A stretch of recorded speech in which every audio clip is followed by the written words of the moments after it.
उज्जैन के रामघाट पर होने वाली शिप्रा आरती को लेकर विवाद गहरा गया है। 11 साल पुरानी आरती की परंपरा को लेकर महाकाल मंदिर समिति और पंडा पुरोहित आमने सामने आ गए हैं। प्रशासन ने हरिद्वार की तर्ज पर शिप्रा आरती को भव्य स्वरूप देने का फैसला किया है और इसकी जिम्मेदारी अब महाकाल मंदिर समिति को सौंपी गई है। वहीं वर्षों से आरती करा रहे तीर्थ पुरोहित इस फैसले का विरोध कर रहे हैं। शुक्रवार को शाम आरती के दौरान दोनों पक्षों के बीच विवाद की स्थिति बन गई। विरोध कर रहे पंडों, पुरोहितों और पुलिस ने हल्का बल प्रयोग कर घाट से हटाया। इस दौरान धक्का मुक्की और थप्पड़ चलने की भी बात सामने आई है। पंडा समिति का आरोप है कि नई व्यवस्था के जरिए उन्होंने वर्षों पुरानी परंपरा से बेदखल किया जा रहा है। समिति ने भारी लोगों के घाट पर प्रवेश को लेकर भी नाराजगी जताई है और महाकाल मंदिर में पूजन की अनुमति दिए जाने की मांग की है। वहीं प्रशासन का कहना है कि शिप्रा आरती को भव्य और व्यवस्थित स्वरूप देने के उद्देश्य से नई व्यवस्था लागू की जा रही है। फिलहाल रामघाट पर आरती की व्यवस्था को लेकर विवाद और तनाव की स्थिति बनी हुई है। जैसा कि आपको विदित है कि रामघाट पर हर जो धार्मिक स्थान है, जैसे हरिद्वार है और जो भी स्थल हैं जो माँ गंगा की आरती होती है, उसी क्रम में ये उज्जैनी अवंतिका में भी मंदिर प्रबंध समिति ने निर्णय लिया है कि वो शाम की जो आरती माँ शिप्रा की वो करेंगे। इसमें विवाद की विषय वस्तु ये उभर के आई है कि जो पुराने पंडे यहाँ पर पूजन करते थे, उनसे निवेदन भी हम लोगों ने किया महाकाल मंदिर प्रबंधन समिति ने कि आप लोग भी पूजन अर्चन करें, उसको मना नहीं है, लेकिन चूंकि एकाधिकार वाला विषय था कि किसी अन्य को नहीं करने देंगे, इस विषय पर महाकाल प्रबंधन समिति ने आपत्ति जताई थी कि आपको हम रोक रहे हैं। किसी एक व्यक्ति का अधिकार नहीं हो सकता माँ शिप्रा की आरती करने का, तो सभी लोग इसमें सहयोग दें। और जैसे कि आप लोगों को पता है कि बट्टकों ने बढ़िया वेदोच्चार मंत्रोच्चार से माँ शिप्रा आरती का पूजन अर्चन किया है, तो आगे के क्रम में भी हम महाकाल मंदिर प्रबंध समिति की ओर से प्रशासन और नगर निगम और पुलिस सभी के सहयोग से आरती का क्रम जारी रखें। शासकीय आरती है ये एक तरह से अभी आगे सिंगस्त का आयोजन हो रहा है अलग अलग जगह, जैसे वाराणसी, हरिद्वार और नासिक, इन सब का विजिट किया गया। उसमें ये एक रूपता देखने में आई कि हर जगह मंदिर प्रबंध समिति ट्रस्ट है, वहाँ पे जो घाटों पर वो उनके द्वारा गंगा आरती का या जो भी वहाँ पे पवित्र जो नदियां हैं उनमें उनका माता की तरह पूजन किया जाता है। उसी क्रम में यहाँ पर भी उज्जैनी अवंतिका में शिप्रा तट है, यहाँ पूर्व की वर्षों की भांति यहाँ पूजन आरती होती है। तो इसी क्रम में मंदिर प्रबंध समिति ने निर्णय लिया कि जैसे कि अन्य जगहों पर जहाँ संगत आयोजन होते हैं वहाँ पर भी मंदिर समिति निर्णय लेकर आरती करती है। उसी क्रम में हमने इनको भी निवेदन किया कि आप भी शामिल रह सकते हैं, क्योंकि इनने आपत्ति जताई कि हम अकेले ही करेंगे, अन्य किसी को करने नहीं देंगे। इस बात से थोड़ा विवाद बदा। विवाद हुआ था? विवाद यही कि हम, तो उनका यही कहना है कि हम किसी और को करने नहीं देंगे। इस बात पर झूमा झट की तक बात नहीं पहुंची, उनको हटाएगा बट हटने के लिए तैयार नहीं थे, तो उनको एक साइड कहना है कि हम महाकाल मंदिर के गर्भ में जाकर पूजा करेंगे, वो तो विषय ही अलग हो गया। अब भिन्न विषय पे अपन कैसे निर्णय लेंगे? आरती वाला विषय आरती तक ही रहेगा।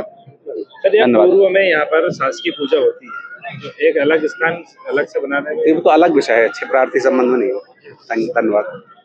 महाकाल मंदिर प्रबंध समिति को आरती करने की शिप्रा घाट की क्या जरूरत पड़ी, क्योंकि सदियों से जो परंपरा चली आ रही थी उसको देखिए, ये महाकाल प्रबंध समिति के द्वारा एक नई शुरुआत की जा रही है। प्राय हमने देखा है कि जो बड़े बड़े हमारे और भी ज्योतिर्लिंग हैं वहाँ पर भी जो है मंदिर प्रबंध समिति के द्वारा जो निर्धारित ट्रस्ट हैं या अलग एक व्यवस्था बनाई गई है, वो वहाँ पर आरती करते भी हैं। और जैसे हरिद्वार में गंगा मैया की आरती होती है, उसी तर्ज पे जो है यहाँ पर उज्जैन में महाकाल प्रबंध समिति के द्वारा भी ये निर्णय लिया गया है कि यहाँ पर भी हम जो है शिप्रा नदी के किनारे इसमें जो है आरती शुरुआत करेंगे। तो उसी के लिए हमने कल भी करी थी और आज भी हमने करी।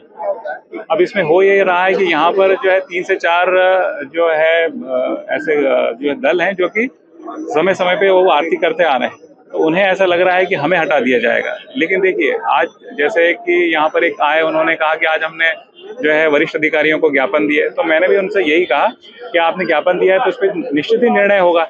लेकिन जो एक मंदिर समिति की शुरुआत कर रही है तो उसको रोकना कहीं से ठीक नहीं।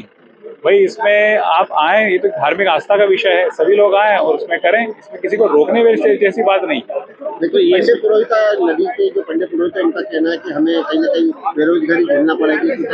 आज उनकी शुरू होती तो कल पूरी तरह से हमको हटा दिया जाएगा। नहीं, ऐसा कुछ भी नहीं है, किसी को हटाया नहीं जा रहा है यहाँ पर। ये बस ये कि मंदिर अपनी एक जो है आरती की एक नई शुरुआत कर रहा है, क्योंकि आप जैसा कि 2028 में सिंहस्थ भी आने वाला है और उसी की तैयारियों को देखते हुए और एक अच्छे रूप में हम यहाँ के जो श्रद्धालु आते हैं उनको और नई क्या भी जो है सुविधाएं दे सकते हैं, कोई चीजें नई क्या नवाचार कर सकते हैं। तो उसी में एक अपना एक नया एक अपने प्रारंभ इसके किया। पहले भी सियासत गए हैं, उसमें तो आज तक दिनांक तक महाकाल प्रबंध समिति द्वारा ये फाइल की गई थी, इसी बार क्यों जरूरत पड़ रही है? अब इसमें देखिए ये भी है कि इस बार का जो 2028 का सिंहस्थ है, जैसे कि प्रयागराज में भी अभी हुआ, जिसमें बहुत से पूरे भारतवर्ष के भक्त वहां पर आए, तो पूरे प्रशासन का भी ये प्रयास है कि यहाँ पर भी उज्जैन में जो श्रद्धालु आएंगे तो उनमें अच्छी से अच्छी सुविधाएं और सारी चीजें उसको मिले। तो इसमें हमारे भी अधिकारी समय समय पर जो है अलग अलग जाते हैं, वहां से जो है अनुभव लेते हैं और उसी के आधार पर यहाँ पर उस नवाचार को कर रहे हैं। तो इससे जो है यहाँ के लोगों के लिए एक अच्छी चीज होगी, एक अच्छी चीज देखने को मिलेगी। एक बड़े स्वरूप में एक जो है बड़े अच्छे से जब ये आरती होगी तो यहाँ पे बहुत अच्छी भव्यता रहेगी। और ये वाली बात कि यहाँ पर हम किसी के व्यवसाय को आहत पहुंचा रहे हैं, यहाँ ये वो भिन्न विषय है। कुछ लोगों के ऐसे मन में भ्रांति आ गई है तो उसको दूर हो जाएंगे, वो अपने आप दूर हो जाएंगे। इन लोगों का कहना है कि अगर आप महाकाल मंदिर यहाँ पर आरती करता है तो यहाँ के पुजारियों को मंदिर में प्रवेश देना चाहिए, गर्भगृह में पूजा का अधिकार देना चाहिए। नहीं, वो तो देखिए अपने आप में भिन्न विषय है। सभी चीजों पे जो है अपने अपने जो है विषय हैं, उनके अपने अपनी नीतियां हैं, तो वो बनी हुई है। हम शिप्रा आरती में यहाँ पर आए हैं तो आज उसका हम शुरुआत कर रहे हैं, तो इसलिए हम उसी को महाकाल प्रबंध समिति उसमें आगे इसको बढ़ाएगी और बहुत ही बृहद रूप में और एक अच्छे रूप में इसको करेगी, जिसमें सभी श्रद्धालुओं को इसका लाभ मिल सके। उज्जैन से अर्पित बोड़ाना की रिपोर्ट।